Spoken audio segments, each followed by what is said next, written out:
मयंक,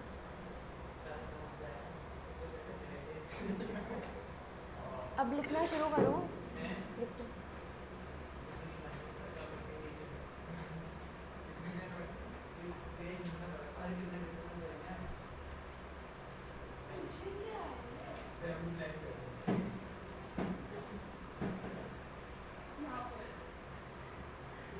आप कॉपी निकालो। आप पढ़ाई करो। क्वेश्चन लिख लो। हाँ, आप फिर बाहर जा सकते हो अगर आपको वार्ड करना है तो, नहीं तो लिखो।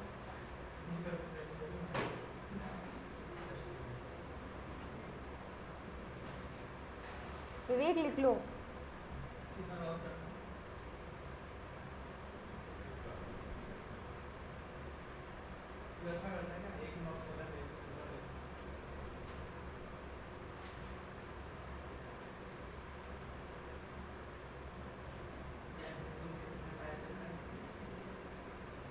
आप पहले काम करो, पहले AS16 कंप्लीट करो। कुछ नहीं चल रहा है।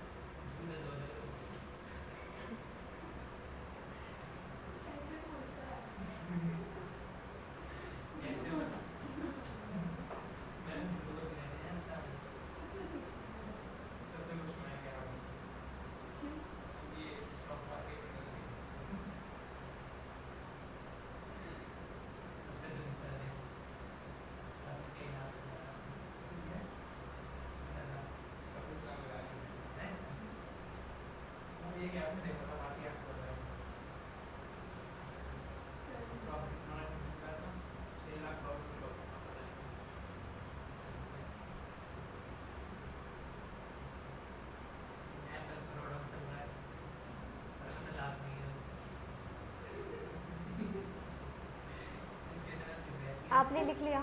लिख लिया आपने? लिखो बैठ के।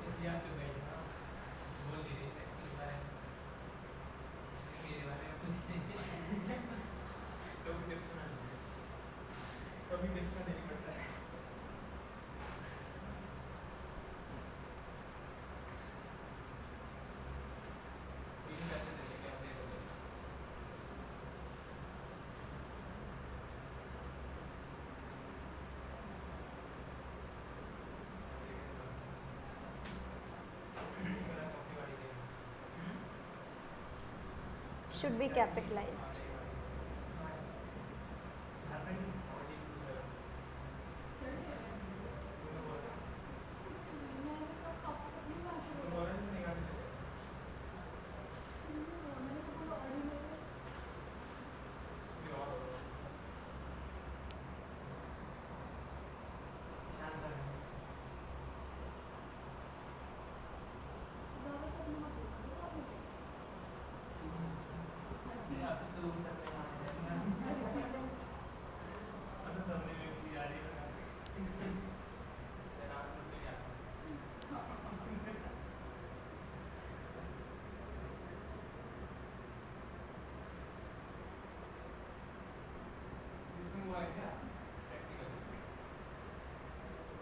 थोड़ा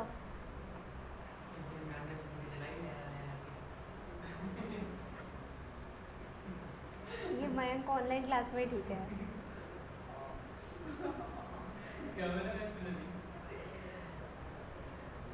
अब मिस कर दिया, कोई बात नहीं।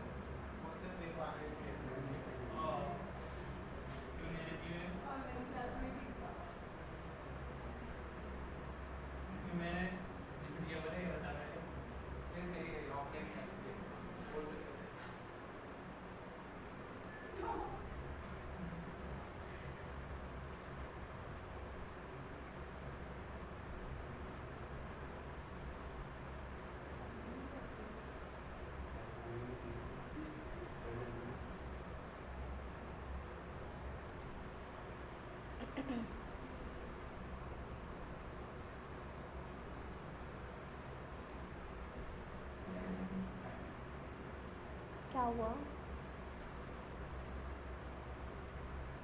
1 घंटे में हो जाएगा कंप्लीट।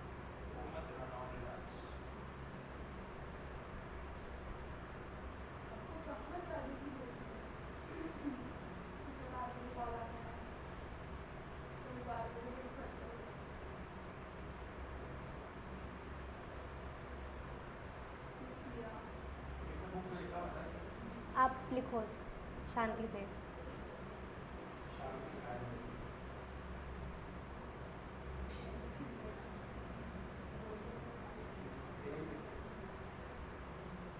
हो गया, हो गया रोशन?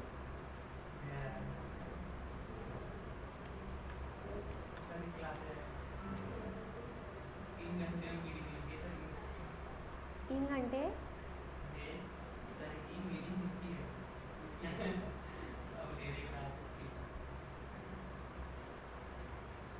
हो गया। Borrowing cost include interest, commitment charges, cost of maintaining loan, finance charges, exchange difference. अब देखो यहाँ पर क्या है, borrowing cost which is directly related to acquisition, construction and production of qualifying asset. सबसे पहले क्वालिफाइंग एसिड क्या होता है वो समझो। क्वालिफाइंग एसिड वो एसिड है जिसको कंस्ट्रक्ट होने में एक सब्सटैंशियल पीरियड ऑफ टाइम लगता है। अभी नेक्स्ट डेफिनेशन हम क्वालिफाइंग एसिड की ही लिखेंगे, पहले समझ लो कि क्वालिफाइंग एसिड कौन सा एसिड है जिसको कंस्ट्रक्ट होने में एक सब्सटैंशियल पीरियड ऑफ टाइम लगने वाला है। Substantial period of time define नहीं किया एएस ने, मतलब हमें ये नहीं बताया कि 1 साल 2 साल 6 महीने कितना टाइम, बस सब्सटैंशियल पीरियड का टाइम ये है कि ज़्यादा टाइम लगने वाला है। ठीक है, तो बताओ क्वालिफाइंग एसिड क्या है कंस्ट्रक्ट होने में। तो ऐसा कोई एसिड होगा, ऐसा कोई क्वालिफाइंग एसिड होगा तो उससे रिलेटेड अगर हमारा कोई हम इंटरेस्ट पे कर रहे हैं, कोई हम बोरिंग कॉस्ट पे कर रहे हैं उसे एक्वायर करने के लिए, कंस्ट्रक्ट करने के लिए, प्रोडक्शन करने के लिए, तो वो सब हमें क्या करना होगा, उसको कैपिटलाइज करना होगा, है ना। वैसे हम इंटरेस्ट कहाँ पर लिखते हैं, हम P&L के एक्सपेंस साइड लिख देते हैं, लेकिन अगर क्वालिफाइंग एसिड से डायरेक्टली रिलेटेड अगर कोई बोरोइंग कॉस्ट है तो वो कहाँ पे जाएगा, बैलेंस शीट के एसिड साइड में ही जाएगा।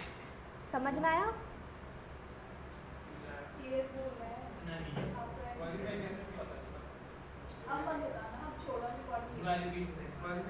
पूरा चैप्टर ही समझ में नहीं आएगा उनको, क्वालिफाइंग एसिड समझ में नहीं आएगा क्या होता है हाँ, बिल्डिंग का सब्सटैंस क्वालिफाइंग एसिड हो गई ना, कोई भी ऐसा एसिड जिसको कंस्ट्रक्ट करने में एक सब्सटैंशियल पीरियड ऑफ टाइम लगने वाला है।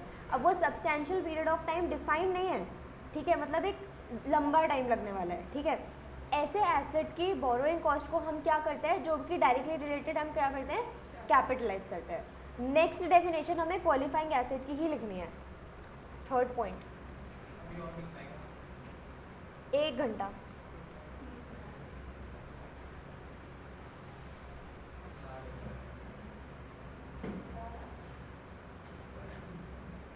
तुम अपना काम, तुम्हें क्या दिक्कत है सर, क्या कर रहे हैं क्या नहीं कर रहे?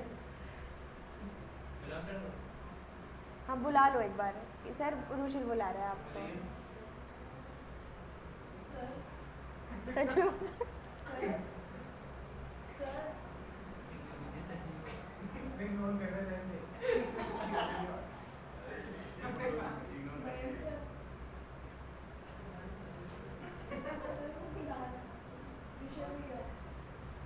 भैया सर ये पढ़ नहीं रहा सर, बहुत देर से मयंक सर कर रहा है कि मयंक सर कौन सी गाड़ी लेने वाले हैं।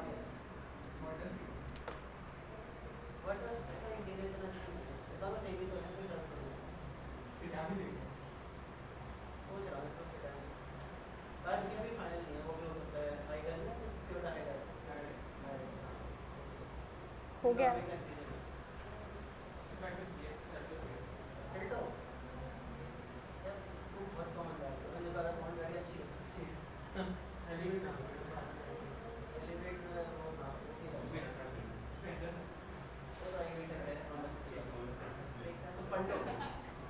हो गया डिस्कशन हो गया, अब पढ़ लो।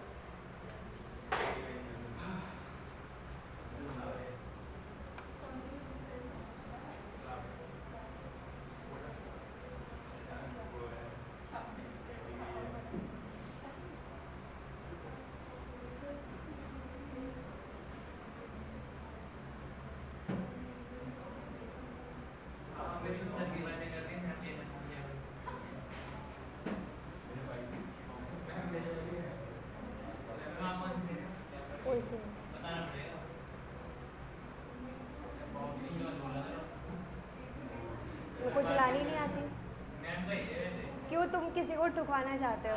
क्या? चार पांच गाड़ी ऑलरेडी खड़ी है। हाँ। अच्छा, चार पांच गाड़ी तो खड़ी ऑलरेडी है। नहीं। मैं चलाती हूँ। दो है।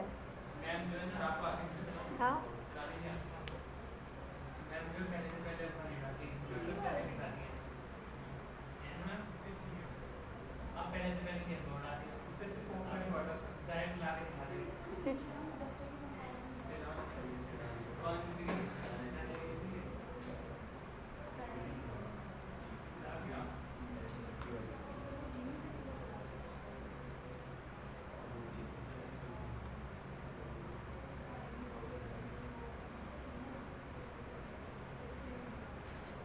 स्कोडा है, स्कोडा स्लाविया, स्कोडा स्लाविया है ये। स्लाविया कौन सी गाड़ी है?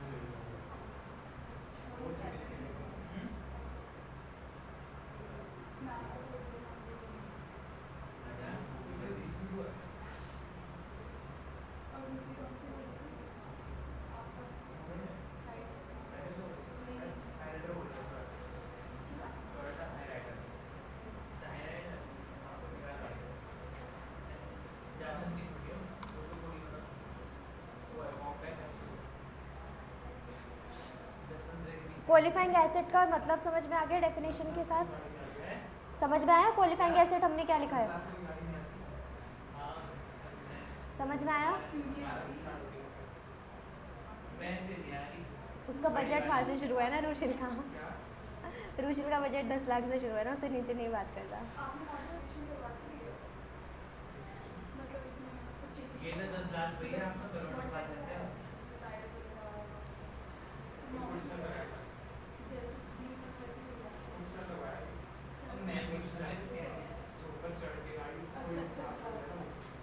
हो गया? लिख लिया? लिख लिया मैं?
मैं सोच रही हूँ कि आप लोग कब चुपोगे और शांति से पढ़ाई करोगे।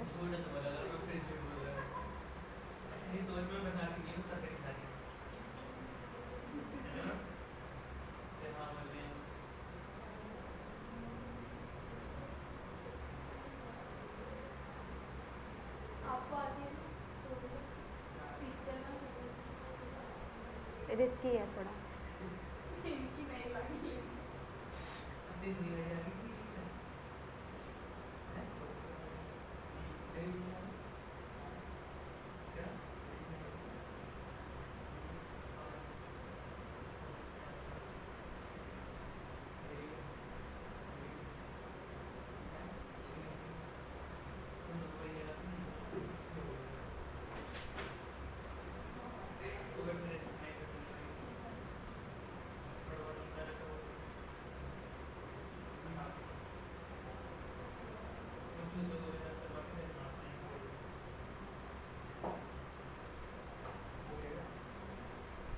लिख लिया?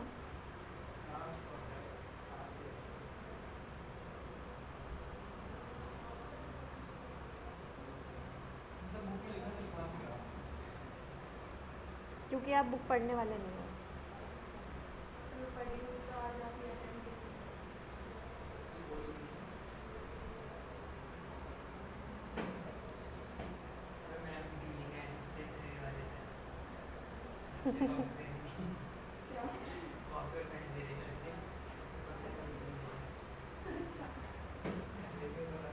अच्छा बताओ, क्वालिफाइंग एसेट को हम क्या करते हैं, एसेट के कॉस्ट में ऐड कर देते हैं। Borrowing cost relating to non qualifying asset हम क्या करेंगे, पीएनएल में लेकर जाएंगे। क्लियर है ना पॉइंट? ठीक है। अब एक इम्पॉर्टेंट एक टाइमलाइन बनानी है हमें। बहुत दुख है आपकी लाइफ में।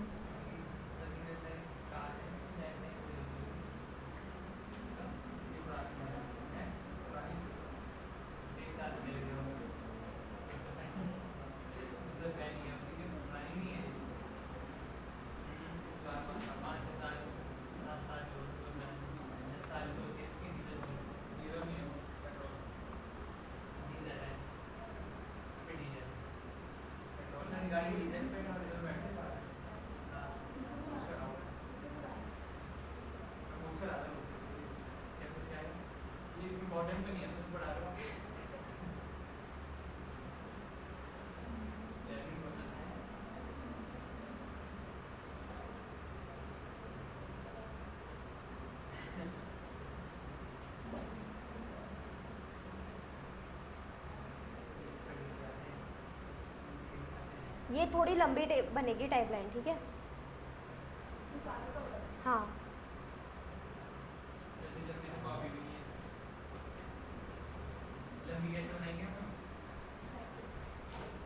या तो पहले देख लो फिर लिख लेना।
ठीक है, पहले इतना कर लो, फिर इसके बीच में हमें बस कुछ एंट्रीज लिखनी है, जर्नल एंट्रीज। क्या जगह नहीं है, इतना भी वो नहीं है, बना सकते। पहले अभी मैंने कुछ एक्सप्लेन ही नहीं किया, रुक जाओ।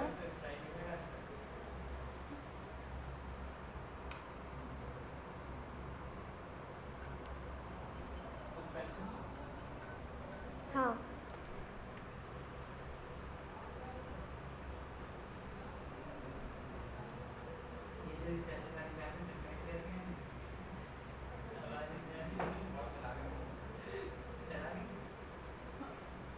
तुम शांत जाओ, तुम मिल के आओ, बात करके आओ।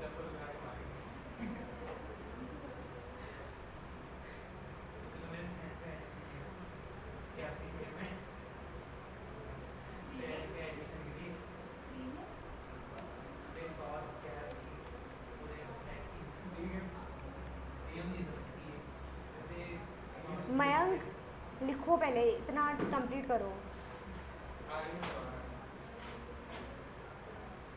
हो गया, थोड़ा लिखने का काम कंप्लीट हो गया, बस क्वेश्चन करना है।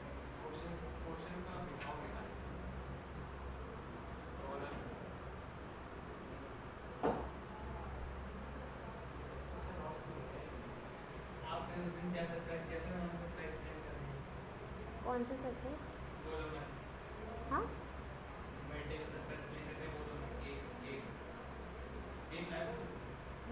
जो कि ख़राब हो गया था। बेकार था वो। हीरा स्वीट से ही लिया था, अच्छा नहीं था। Butter scotch. ब्लैक फॉरेस्ट तो था ही नहीं उसके पास तब। पेस्ट्रीज थी, यहाँ पेस्ट्रीज लेनी चाहिए थी। वनीला कहाँ अच्छा लगता है? वनीला नहीं अच्छा। और वो बटर स्कॉच के नाम पे वनीला ही दिया था उसने, गंदा लग रहा था वो, पूरा फिक गया, किसी ने नहीं खाया।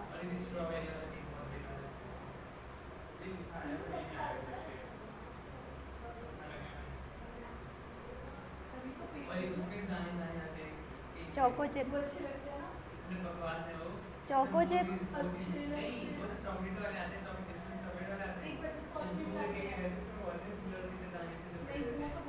वो क्या?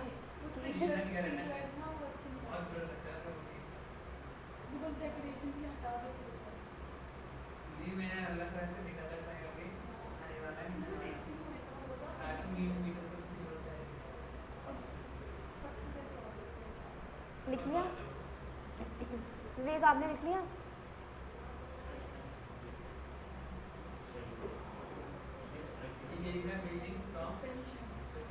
कहाँ? Building complete. हाँ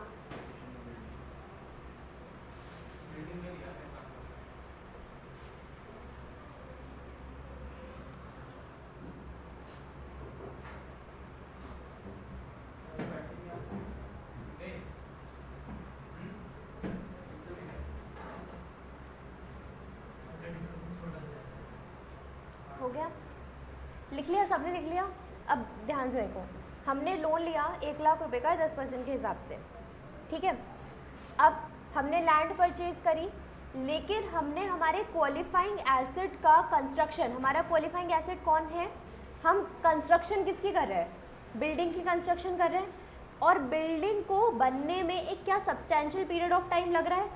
तो अब क्या हमारी बिल्डिंग क्वालिफाइंग एसेट हो गई? अब क्वालिफाइंग एसेट को के इंटरेस्ट को हम क्या करते हैं? कैपिटलाइज करते हैं। तो लोन तो हमने यहाँ लिया ना, तो इस पीरियड के लिए जो हमने लोन दिया होगा, मतलब इंटरेस्ट दिया होगा, उसको हम कहाँ लेकर के जाएंगे? P&L टू कैश, हमारी एंट्री होगी, है ना, इस टाइम पीरियड के लिए।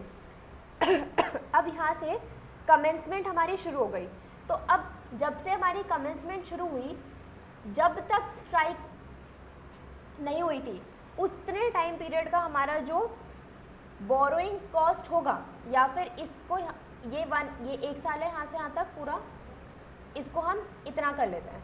इतने टाइम हम उसको क्या करेंगे? बोरोइंग कॉस्ट को कैपिटलाइज करेंगे। तो एंट्री क्या बनेगी हमारी? Building account debit to cash. ये वाला जो पीरियड है, इसमें क्या हुआ है? आधे साल तो कंस्ट्रक्शन चली, लेकिन आधे साल हमारे वर्कर स्ट्राइक्स पे चले गए, तो हमारी कोई कंस्ट्रक्शन वर्क नहीं हुआ। तो हमारी इस टाइम पीरियड के लिए एंट्री क्या होगी? Building debit, P&L debit to bank या कैश। मतलब स्ट्राइक वाला जो पीरियड है उसमें कंस्ट्रक्शन नहीं हो रही, तो वो जाएगा P&L में, और बाकी टाइम पीरियड कहाँ पे जाएगा? बिल्डिंग में। अब फिर से हमारी कंस्ट्रक्शन चली, तो फिर हमारी एंट्री क्या होगी? बिल्डिंग, एक सेकेंड, बिल्डिंग टू कैश। यहाँ पर हमने लैंड परचेज की एंट्री नहीं करी है, हम सिर्फ बोरोइंग कॉस्ट की एंट्री कर रहे हैं। हमने लोन लिया, अभी बिल्डिंग का कंस्ट्रक्शन शुरू नहीं हुआ था, लेकिन हमें लोन पे इंटरेस्ट तो पे करना था ना, तो वो कहाँ पर जाएगा? P&L में। लेकिन जब हमारा बिल्डिंग का कंस्ट्रक्शन शुरू हो गया, तब हम उस कॉस्ट को P&L में नहीं, हम उसको क्या करने लगेंगे? कैपिटलाइज करने लगेंगे। तो इसलिए इतने टाइम पीरियड तक हमने उसको क्या किया? कैपिटलाइज किया। लेकिन इस वाले पीरियड में आधा साल स्ट्राइक था, आधा साल वर्किंग था, तो इसलिए एंट्री क्या हुई? Building debit, P&L debit to cash. इतने टाइम पीरियड हमारी नॉर्मल कंस्ट्रक्शन चली, तो बिल्डिंग टू कैश। हमारा बिल्डिंग कंप्लीट हो गई, सेसेशन पीरियड आ गया, उसके बाद भी हम लोन रीपे, मतलब यहाँ पर लोन रीपे हमारा ख़त्म हुआ है, तो इतने टाइम पीरियड के लिए जो हमारी बोरोइंग कॉस्ट होगी वो कहाँ जाएगी, P&L में। समझ में आया क्या कर रहे हैं हम, आपको आया? अब ये एंट्रीज लिख लो।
डन।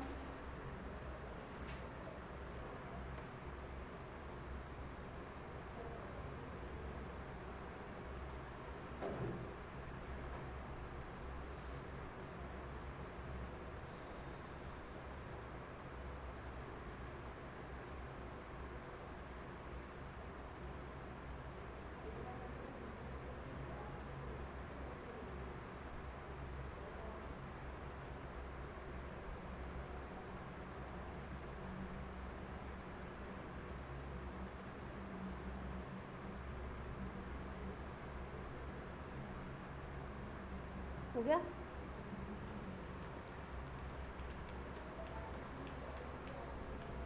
इलस्ट्रेशन 1 पे आओ।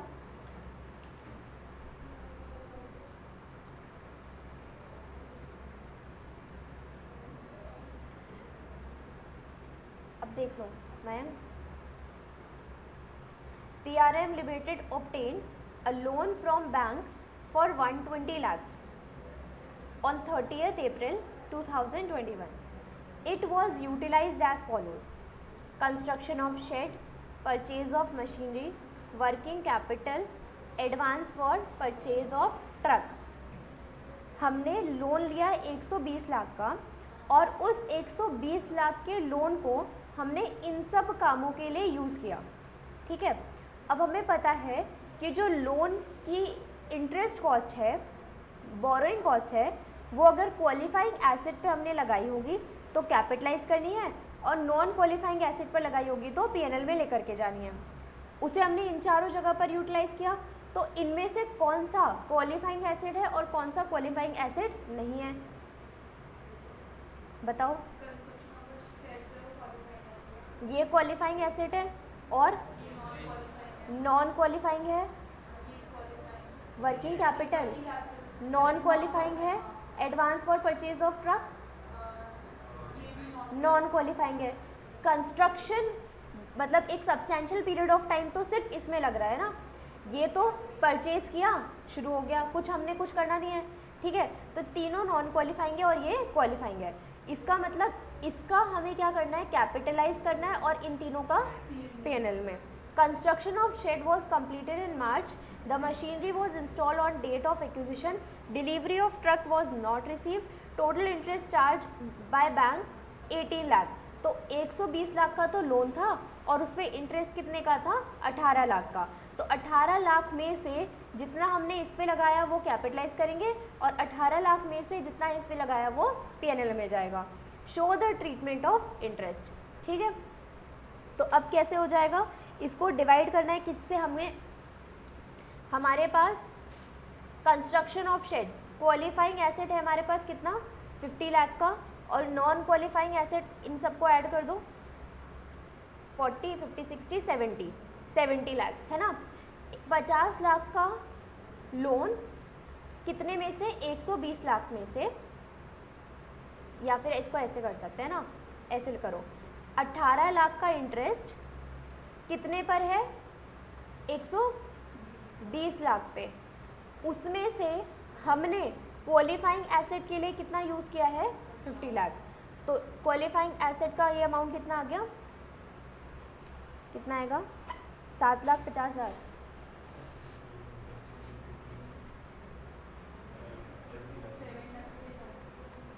ठीक है। सिमिलरली ये भी हो जाएगा कि 18 लाख हमारे पास इंटरेस्ट था, कितने अमाउंट के लिए था 120 लाख के लिए, और उसमें से नॉन क्वालिफाइंग के लिए हमने यूटिलाइज किया 70 लाख में, 10,50,000। ठीक है। तो मतलब क्या है 7,50,000 को करना है कैपिटलाइज और 10,50,000 को लेकर के जाना है पीएनएल में, यही हमारा आंसर है। ठीक है। अरे 7,50,000 10,50,000, इसको इस तरीके से लिख लो, बस लिख लो जल्दी से। समझ में आया? आप मत लिखो, अगर आपको बाद में समझ में आ जाएगा तो।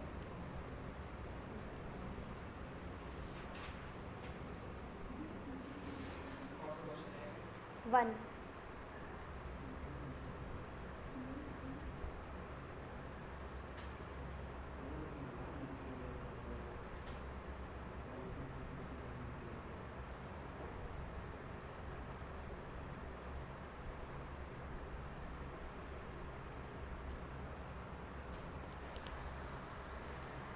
ठीक है।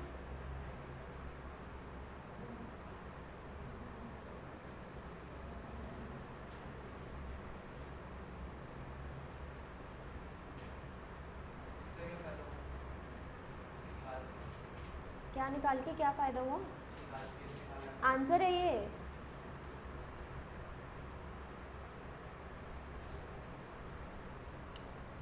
हो गया। इलस्ट्रेशन 2।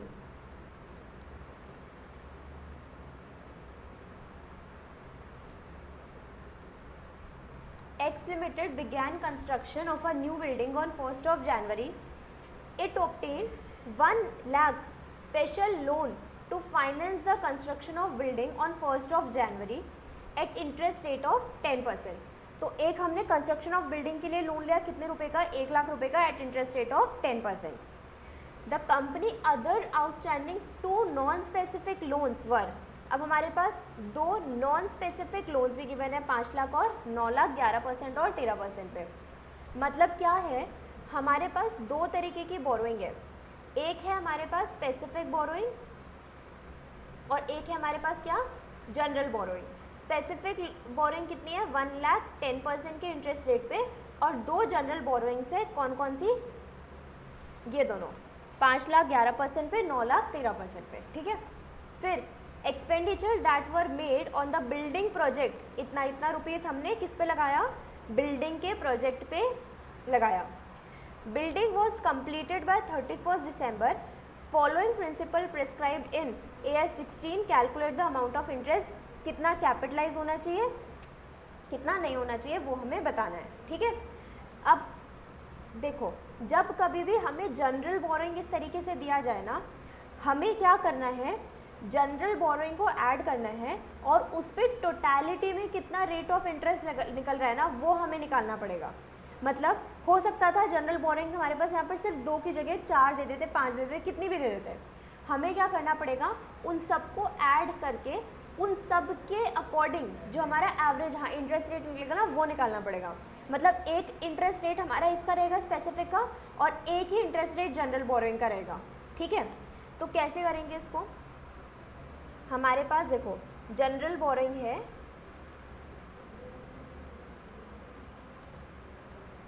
कितने की 5 लाख की और 9 लाख की. उस पर इंटरेस्ट रेट है 11% और 13%.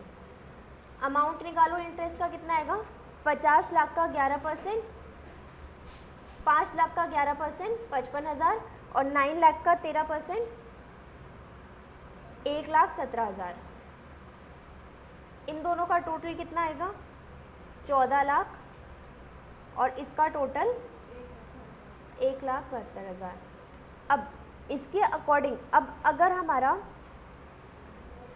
हमारा अमाउंट इतना है इंटरेस्ट का और ये हमारे पास टोटल अमाउंट है, तो कितना इंटरेस्ट रेट रहा होगा हमें ये कैलकुलेट करना है। मतलब कि 14 लाख पे कितना इंटरेस्ट रेट आया होगा कि हमारा आंसर कितना है? इतना है ना। तो कैसे करेंगे हम इसको? इंटू 100 कितना आएगा? 12.28। यहाँ पर 2 राउंड फिगर लिए, 3 लिए हैं। 285, 3 ले लेते हैं। 285 12 क्या बोल रहे हो? नहीं, अभी तो सिर्फ 2 हैं तो आप कर लोगे। अगर ये बाई चांस 3, 4, 5, 6 होते तो नहीं, एवरेज नहीं लेना, इस तरीके से करना, ठीक है।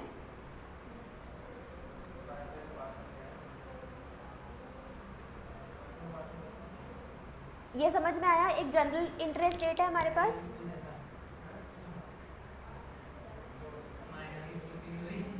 मयंक, अच्छा 2 लोन है, एक स्पेसिफिक 10% के हिसाब से और जनरल कितने का आ गया?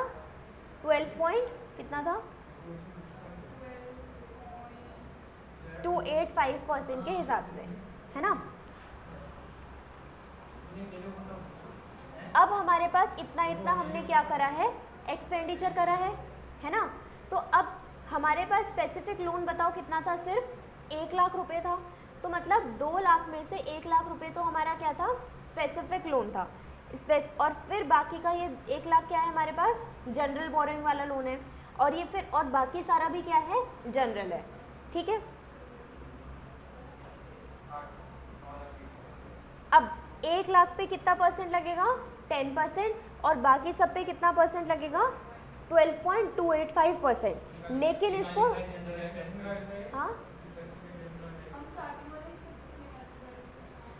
हाँ फीफो के अकॉर्डिंग करेंगे ना, कुछ भी गिवन नहीं है तो सुनोगे तब समझ में आएगा ना। स्पेसिफिक जनरल क्वेश्चन में लिखा और कहाँ लिखा है? स्पेशल लोन है हमारे पास 1 लाख का 10% के रेट से, ठीक है। बाकी हमारे पास ये थी general borrowing, non specific loans. बाकी के हमारे नॉन स्पेसिफिक लोन्स, मतलब स्पेसिफिक लोन मतलब कि वो हम यूटिलाइज करेंगे सिर्फ बिल्डिंग के लिए। नॉन स्पेसिफिक लोन हमारे पास उसका स्पेसिफिकेशन नहीं गिवन कि हमें किस चीज़ के लिए यूटिलाइज करना है, ठीक है। रुशिल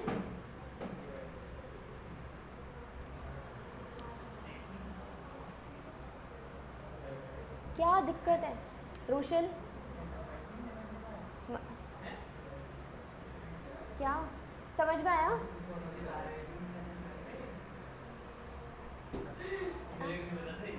आपको ये क्वेश्चन समझ में आया? क्या कर रहे हो यार तुम लोग? मैं 10 बार नहीं बोलूँगी अब। है अभी है।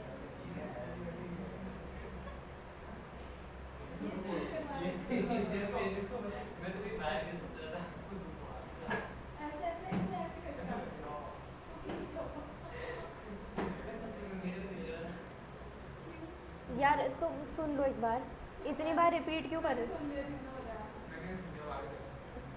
बताना क्या बोला मैंने? तो हमने जनरल लोन का एक रेट निकाल लिया 12.285%, ठीक है। और हमने वो एक्सपेंडिचर इतने पे किया था, ठीक है। 2 लाख में से 1 लाख तो हमारे स्पेसिफिक हो गया और वो हमने कब लिया था? जनवरी में। तो निकालो 2 लाख पे 10% करो इसको, सॉरी हाँ 1 लाख पे 10% और कितने महीने के लिए? ये पूरे साल भर के लिए है। देखो जनवरी से दिसंबर पूरे 12, देख लो रूपम, देख लो जनवरी से दिसंबर पूरे 12 मंथ्स, तो ये हो जाएगा पूरे 12 महीने के लिए। हाँ कितने कितने टाइम पीरियड कितना आ जाएगा ये 10,000। फिर नेक्स्ट 1 लाख पे कितना परसेंट 285 डिवाइडेड बाय 100 मल्टीप्लाई, ये भी पूरे 12 महीने हैं।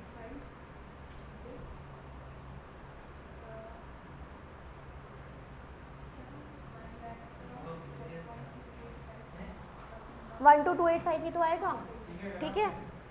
अब अप्रैल में कितना है 2,50,000, 2,50,000 का 12.285, हाँ कितने महीने, हाँ 9 मंथ्स का, क्या 23034, हाँ। कृष विदिका आप दोनों को समझ में आया? विदिका यस मैम। ठीक है, अब आप रहने ही दो, बहुत देर हो गई, मैंने बहुत बार रिपीट कर दिया, अब मैं दोबारा नहीं रिपीट कर रही हूँ। 4,50,000 रिकॉर्डिंग देखना आप। कब लिया था? कब लिया था? ये जब मैंने लिया जुलाई में, तो जुलाई में मतलब कि 6/12 कितना आएगा? याद है 27641। हाँ 27641। नेक्स्ट लास्ट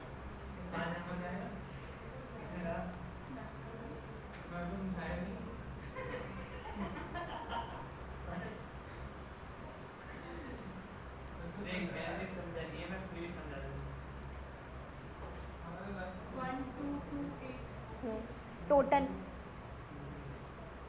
28 प्लस कितना है 27641 प्लस 23034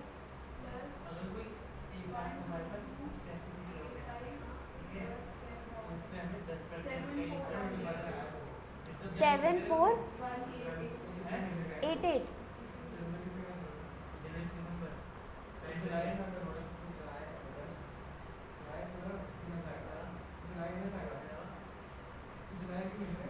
189, अच्छा ठीक है। क्योंकि लास्ट वाला 0.5 आ रहा था ना, तो उन्होंने एक साथ लिया होगा। हाँ तो हमारी एंट्री क्या हो जाएगी? बिल्डिंग में कितना चला जाएगा? बिल्डिंग ये तो बाकी किसका कराया मैंने? पीएन इन सब का टोटल कितना है? 4.5 5 6 7 8 10,20,000। 10,20,000 में इंटरेस्ट कॉस्ट कितना हो गया? 74,188। 74,188 10,94,188। ये हमारी क्या हो गई? ये हमारी क्या हो गई बताओ? Cost of building. तो एंट्री क्या हो गई?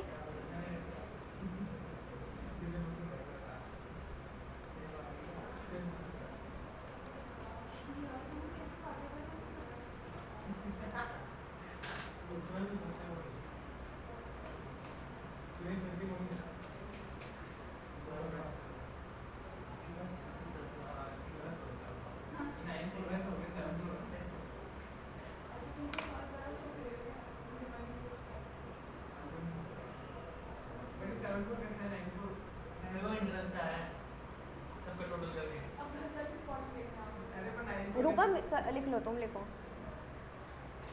सुन ही नहीं रहे हो तुम लोग। हाँ बताओ।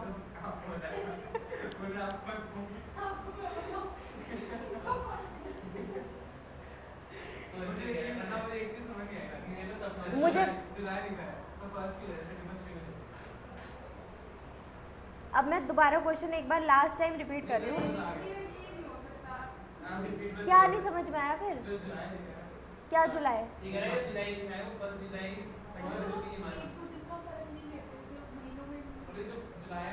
ये अगर कुछ भी गिवन नहीं है तो सारे फर्स्ट है।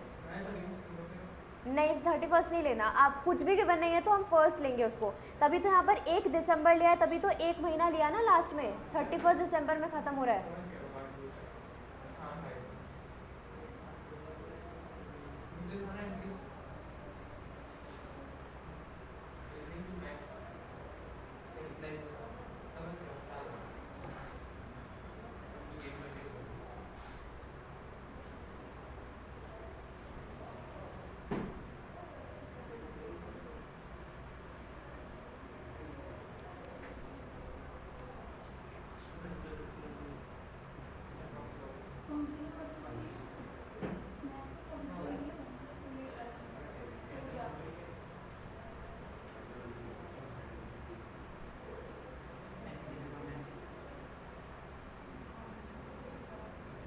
Illustration 3.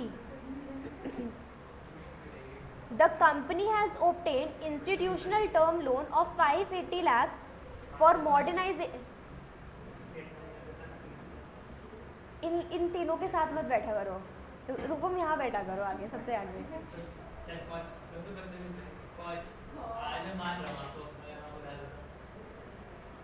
अगर मैं उसको बोलूँगी तो वो बैठ जाएगी. तभी नहीं बोलती ना मैं उसको.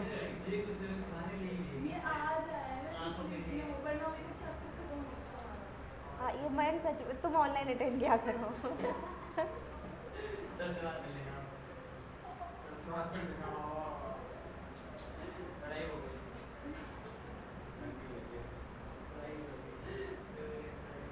अब देखो, the company has obtained institutional term loan of 580.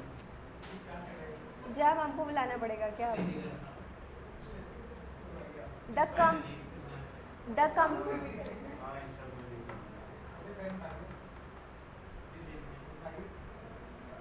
इसकी चेयर ऐसी क्यों है?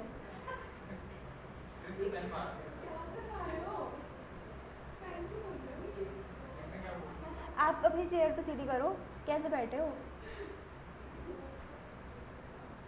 The company has obtained institutional term loan of 580 lakhs for modernization and renovation of its plant and machinery. Plant and machinery acquired under modernization scheme and installation completed on 31st March amounted to 406 lakh. 58 lakhs has been advanced to supplier for additional assets and balance loan of 166 lakh has been utilized for working capital purpose. इन तीनों का क्या total इतना ही आ रहा है 580 लाख.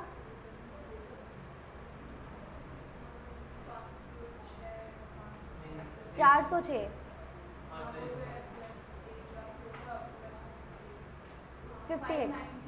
58 करना था.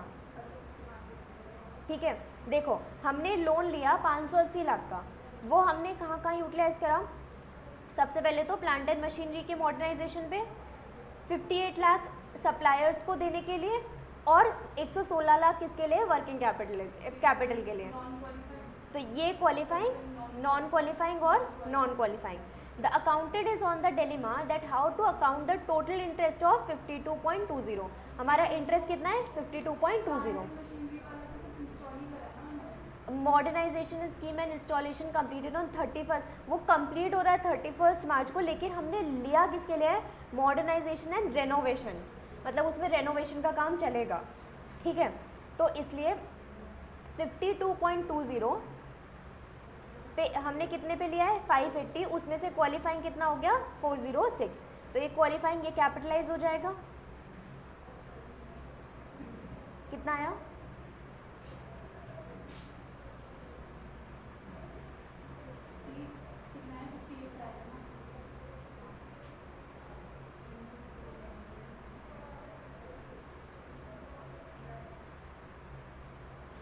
Calculate करके बता दो कितना आ रहा है.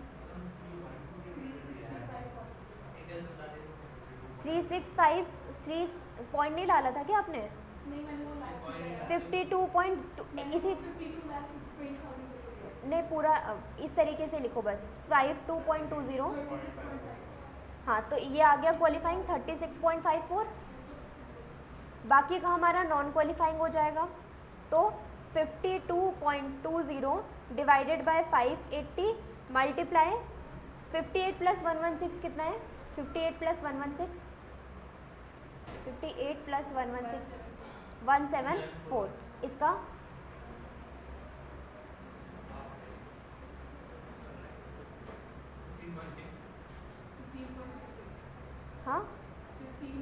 हाँ, तो इन दोनों को ऐड करेंगे तो कितना आएगा? इतना ही आएगा ना. ठीक है. अच्छा, इन्होंने जो एडवांस सप्लाई लिया है ना एडिशनल एसेट के लिए, उसको भी क्वालिफाइंग एसेट माना है. लेकिन आप चाहो तो इसको एज्यूम दूसरे तरीके से भी कर सकते हो. ऑल्टरनेटिव आंसर भी गिवन है. ठीक है, तो ऑल्टरनेटिवली ये भी हो सकता है, ये भी हो सकता है, लेकिन आपको नोट में लिखना पड़ेगा.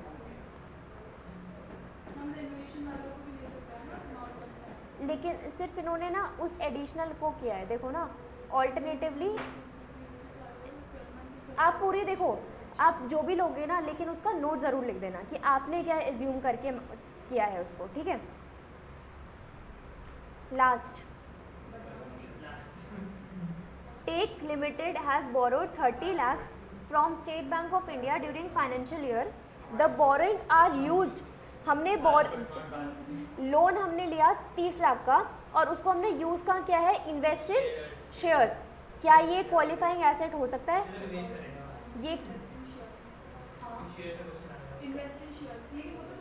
तुरंत हो गया ना नॉन क्वालिफाइंग एसेट, तो फिर हमारा क्या जाएगा, ये किस में जाएगा, can not be constituted as cost of investment, हम उसे नहीं, पीएनएल में चला जाएगा, ठीक है, बस। हाँ लेकिन क्या